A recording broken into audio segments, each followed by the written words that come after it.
হঠাৎ করে আলোচনায় 31 ডিসেম্বর। সোশ্যাল মিডিয়া জুড়ে প্রশ্ন, কি হতে যাচ্ছে ওই দিন?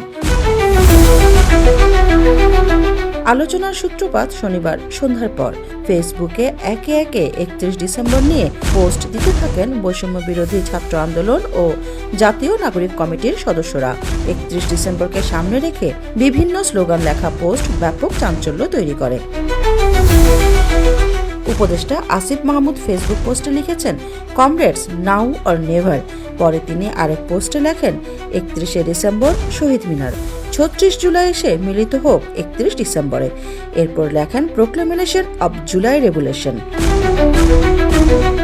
এছাড়া জাতীয় নাগরিক কমিটির সদস্য সচিব আক্তার হোসেন ফেসবুক পোস্টে লিখেছেন, এই বছরই হবে 31 ডিসেম্বর ইনশাল্লাহ। বৈষম্য বিরোধী ছাত্র আন্দোলনের আহ্বায়ক হাসনাত আবদুল্লাহ ফেসবুক পোস্টে লিখেছেন, comrades 31 December now or never. পরে তিনি আরেক পোস্টে লেখেন, এটা মুজিববাদের কবরের ঘোষণা। এছাড়া জাতীয় নাগরিক কমিটির মুখ্য সংগঠক সার্জিস আলম লিখেছেন, 31শে ডিসেম্বর শহীদ মিনার, বিকাল 3টা, এখনই সময় বাংলাদেশের জন্য।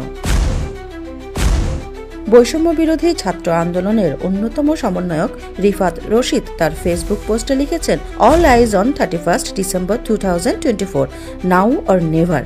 এরপর তিনি কমেন্ট সেকশনে আগামী 31শে ডিসেম্বর বিকাল 3টায় কেন্দ্রীয় শহীদ মিনারে কিছু একটা হতে যাচ্ছে বলে ইঙ্গিত দিয়েছেন। এছাড়া বৈষম্য বিরোধী ছাত্র আন্দোলন ও জাতীয় নাগরিক কমিটির সঙ্গে যুক্ত থাকা অন্যান্য সদস্যরাও একই বিষয় নিয়ে প্রত্যেকের ফেসবুকে পোস্ট দিয়েছেন। জানা গেছে, শেখ হাসিনার স্বৈরাচারী আমল থেকে বের হয়ে দেশ কেন জুলাই বিপ্লবের রূপ নিল, কিভাবে নিল, 9 দফা থেকে 1 দফায় কেন আসতে হলো, ছাত্র জনতার আকাঙ্ক্ষা, এসব বিষয় নিয়ে 31 ডিসেম্বর কেন্দ্রীয় শহীদ মিনারে জুলাই বিপ্লবের ঘোষণাপত্র পাঠ করবে বৈষম্য বিরোধী ছাত্র আন্দোলন।